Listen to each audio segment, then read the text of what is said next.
Hello everyone, welcome to my YouTube channel or Kosha Educational Traveling Blogs. কালকে আমি তোমাদেরকে একটা ভিডিও পোস্ট করেছি যে তোমাদের মানে যাদের একাডেমিক ডিস্ট্রিবিউশন সার্টিফিকেট, তো সেটা যাদের কলেজ ক্লোজ হয়ে গেছে সেই ভিডিও আমি তোমাদের সামনে তুলে ধরেছিলাম। আজকে আমি তোমাদের সামনে আরেকটা ভিডিও তুলে ধরছি, সেটা হচ্ছে তোমাদের যে পিপিআর পাবলিকেশন ফর্ম সেটা অলরেডি রিলিজড হয়ে গেছে। যারা 2025-26 পাস আউট ব্যাচের পড়ছো অর সেমিস্টারের এক্সামিনেশন দিয়েছিলে তাদের পিপিআর এর ফর্ম। তো ভিডিওটা শেষ পর্যন্ত দেখা সবাইকে অনুরোধ করছি, যারা আমার চ্যানেলে নতুন আছো চ্যানেলটাকে অবশ্যই সাবস্ক্রাইব করে রাখো, আর পাশে থাকা যে বেল আইকন আছে বেল আইকনটাকে অন করে রেখে অল বলে যে অপশন আছে অল বলে অপশনটাকে অন করে রাখো, যাতে পরবর্তীকালে ভিডিও আপলোড করলে তোমরা নোটিফিকেশনের মাধ্যমে পেয়ে যেতে পারো। আর যারা আমার চ্যানেলটাকে সাবস্ক্রাইব করে রেখেছো তাদেরকে অসংখ্য ধন্যবাদ। আমার ডেসক্রিপশন বক্সে হোয়াটসঅ্যাপ গ্রুপের লিংক দেওয়া আছে, তোমরা চাইলে জয়েন হয়ে যাবে। তো আমি সেখানেও আমার যে ভিডিও সেগুলো শেয়ার করে থাকি। দেখো এখানে লেখা রয়েছে publication of results of PPR of all semester 2025-26 phase 2। তো দেখো এখানে যেটা রয়েছে যে this is for information of all concerned that results after post publication review for all students of all semester 2025-26 has been published. Phase 1 phase 2 এর সমস্ত result তোমাদের published হয়ে গেছে। যাদের রেজাল্ট এখনো পর্যন্ত পাবলিশ হয়নি বা বা ইনকমপ্লিট লেখা রয়েছে, তো সেক্ষেত্রে তাদের রেজাল্ট কিছু দিনের মধ্যেই পাবলিশ হয়ে যাবে। যাদের ফেজ 1 ফেজ 2 রেজাল্ট পাবলিশ হয়ে গেছে সেই সমস্ত স্টুডেন্টসরা তোমরা পিপিআর এর জন্য অ্যাপ্লাই করতে পারো উইদিন 7 ডেজের মধ্যে।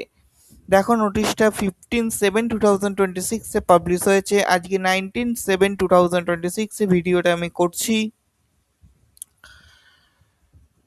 দেখো এখানে লেখা রয়েছে the updated grade cards are available in the individual accounts of the students in the university examinations portal।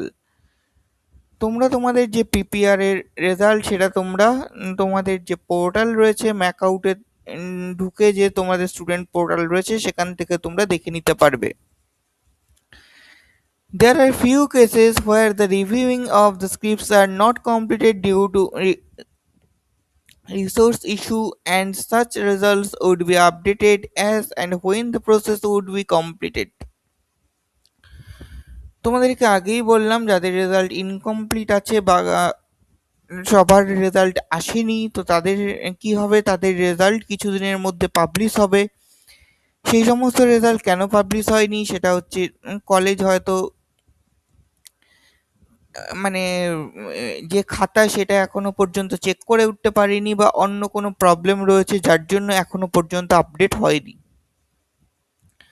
In terms of clause 3.1 of the relevant review provisions of the examination regulations, the result of review assessment is binding upon the student।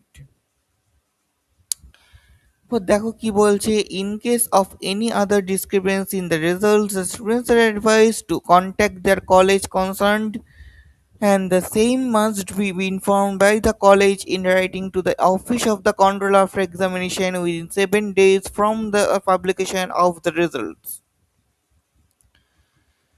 তোমাদের রেজাল্টে যাদের discrepancy রয়েছে, incomplete বা backlog বা অন্য কোনো কিছু রয়েছে, তো তোমাদের যদি মনে হয় যে সেই রেজাল্ট ভুল রয়েছে, তোমাদেরকে রিকোয়েস্ট করা হচ্ছে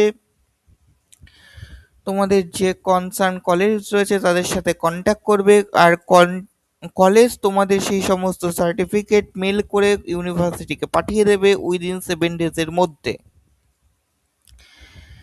যদি কোনো রকম কোনো কোয়ারি থাকে তো সেক্ষেত্রে তোমরা সম্পূর্ণটাই কলেজের সাথেই কন্ট্যাক্ট করবে, ডিরেক্ট ম্যাকআউটের সাথে কন্ট্যাক্ট করার চেষ্টা করবে না। আর আরেকটা কথা হচ্ছে, তোমাদের যদি মনে হয় কারোর রেজাল্ট বাড়তে পারে বা অন্যরকম কিছু বা কোনো রকম কোনো ভুল বা কিছু রয়েছে, সম্পূর্ণ দায়িত্বটাই কলেজের সাথে তোমরা কন্ট্যাক্ট করবে, কলেজের এক্সাম সেল বা কলেজের রেজিস্ট্রার বা কলেজের প্রিন্সিপালের সাথে। আজকের ভিডিওটা আমার এই পর্যন্তই। ভিডিওটা কেমন লাগলো অবশ্যই আমাকে কমেন্ট করে জানিও। ভিডিওটা যত পারো বন্ধুদের সাথে শেয়ার করে দাও। আর পরের আপডেট আমার চ্যানেলে পেতে আমার চ্যানেলের সাথে থাকো।